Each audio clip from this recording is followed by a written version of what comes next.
A lot of people were wondering in early access, where are the replays featuring Ankari? Well, for the one thing, of course, you guys should already know by now that Lore of Shadows is a little bit overtuned. Penumbral Pendulum seems to be quite OP at the moment, and, of course, Ankari has Lore of Slaanesh. That doesn't mean you can't bring Lore of Shadows right alongside him, though, like I have done here.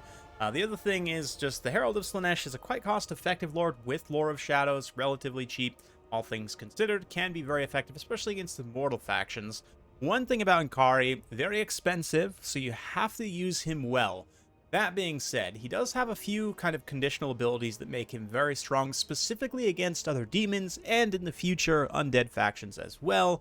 The main one being, of course, this heal and vigor refresh. So whenever a unit is destroyed, that means whenever a unit is fully wiped out, within 30 meters of Ankari, he gets a heal, or 21 seconds, 0.4 heals per second, and -1 vigor per second, which is quite strong. 20% vigor refresh is definitely nice, and of course the heals as well. What that means is, functionally, Ankari is best against demons. Now, the lack of armor and missile block chance does mean that it's a little bit risky to use against Tzeentch specifically. However, against both Khorne and Nurgle, and of course in the Slaanesh mirror, you can get a lot of value out of this. Not to mention, of course, Ankari is also a conditional Mortis engine. If leadership is wavering or lower, you get this little area of effect damage, direct damage, which will again help those units disintegrate or be banished even faster. And it also is somewhat applicable. I think some of the other Slaanesh characters might have this. I'd have to go back and double check, but regardless, in this particular build, you can't see from this initial screen, but I haven't brought any spells on Ankari. I just have spells on the Allures here, who is on the Chariot, of course, that gives her perfect vigor. Back to Ankari, also got the Witstealer Sword, which doubles his weapon strength, literally.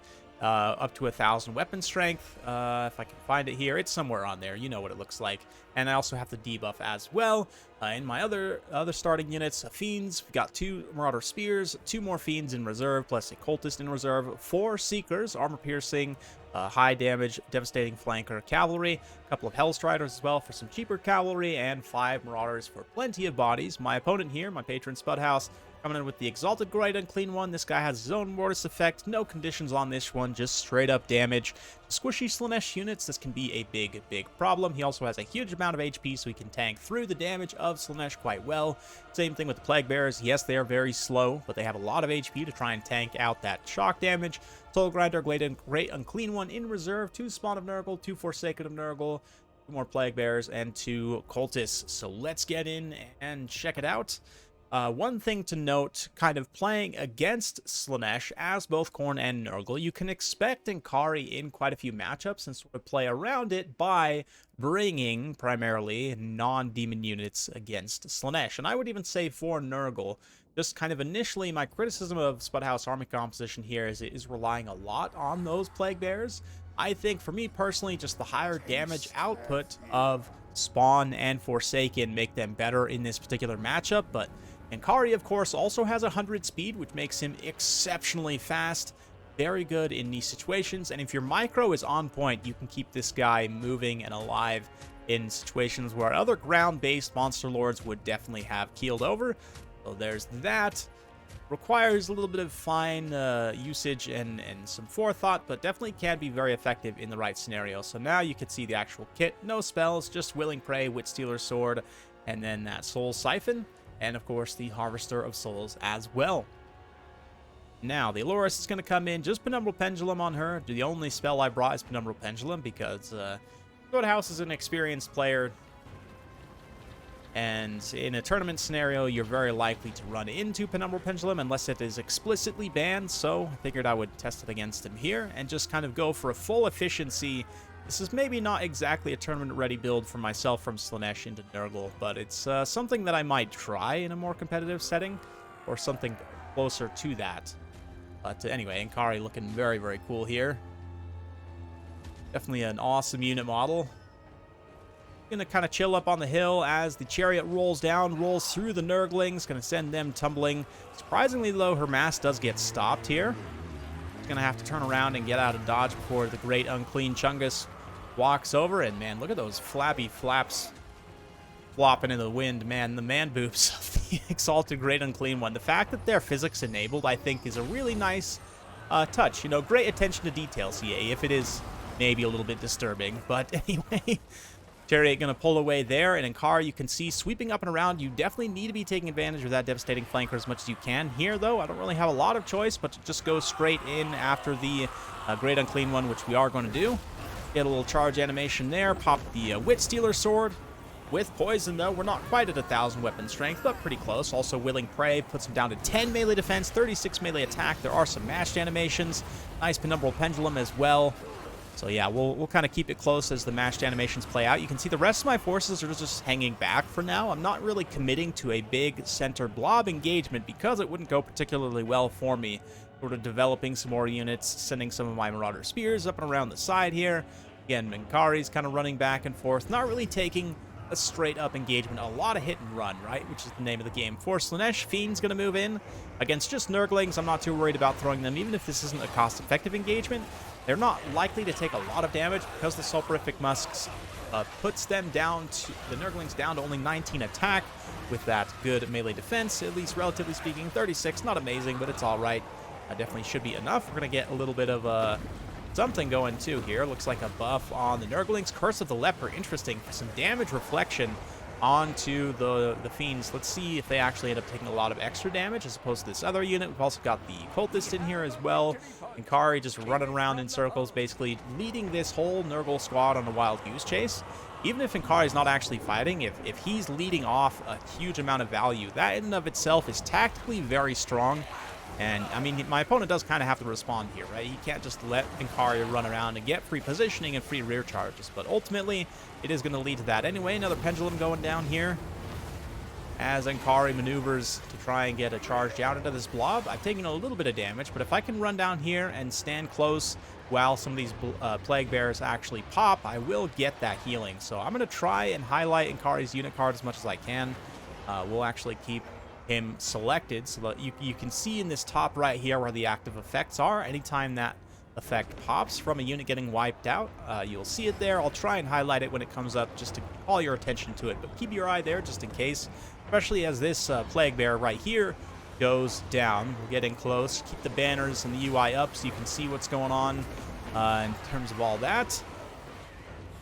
Here comes the Great Unclean One now with the spawn coming back down. He's secured that center objective. Points-wise, I am actually a little bit behind. My opponent here, Spudhouse, has got a lot of capture weight just holding down this objective here, and I didn't actually see it. Maybe I didn't get the effect of that heal, but I certainly am getting the debuff of the Great Unclean One. So there it is. Some more matched combat animations, pitched fight here between these two.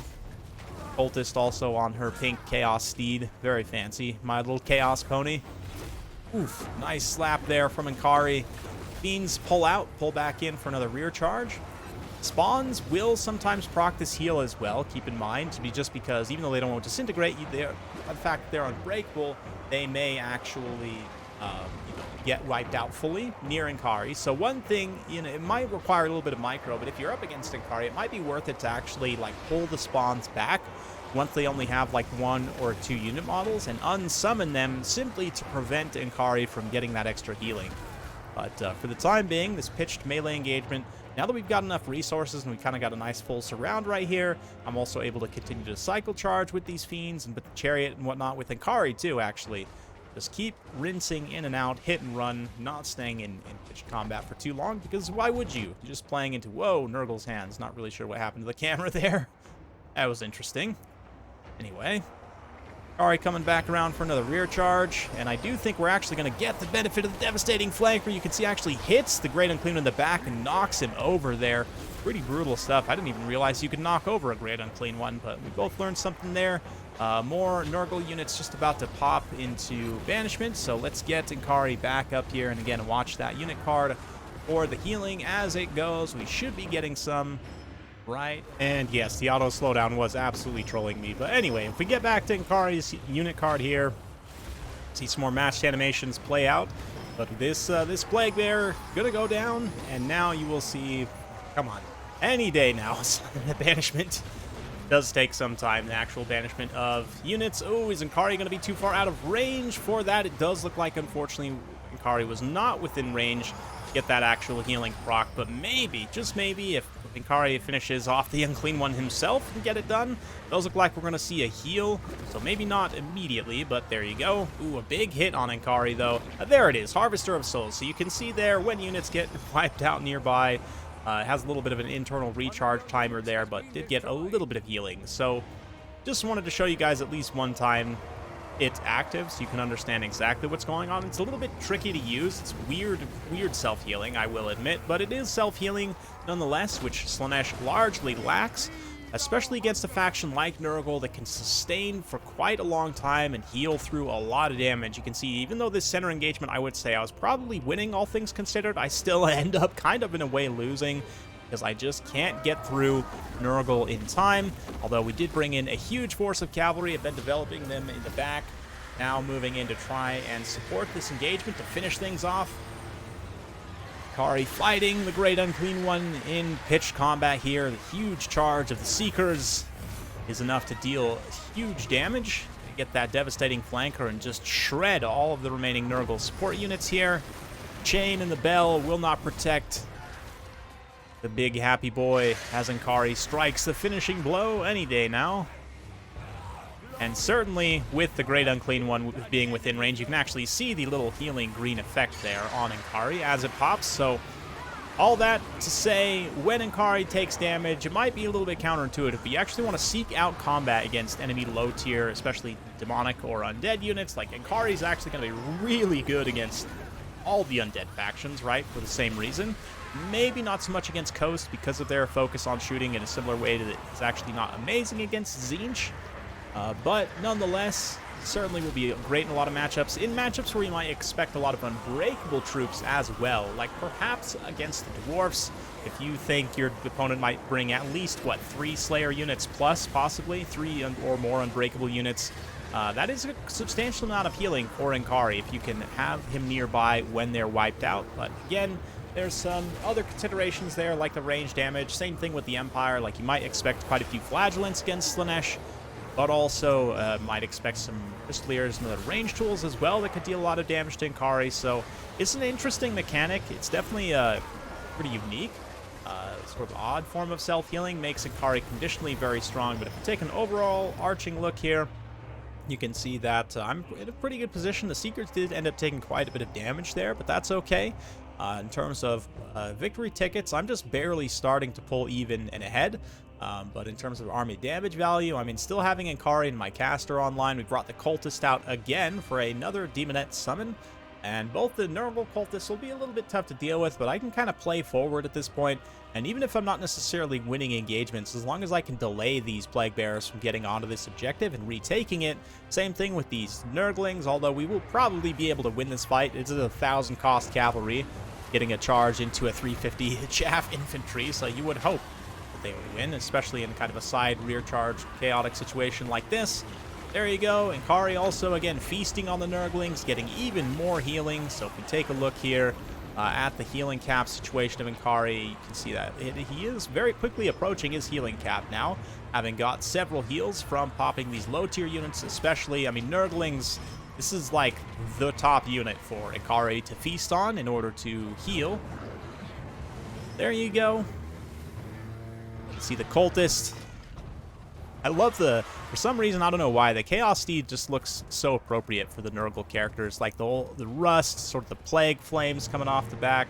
Very cool. Anyway, Seekers coming back around. The Plague Bearers in the center, they're trying their best to try and get on to the point, just forcing their way through to get the capture weight to recapture. Because I'm getting close to being completely out of reach. I'm not fully out of reach yet. If Spudhouse was able to secure the center objective and wrest it from me, he would be able to still hold on and perhaps win, but I'm getting pretty close to the point of no return. I'm probably about 200 points or so from about the point of no return.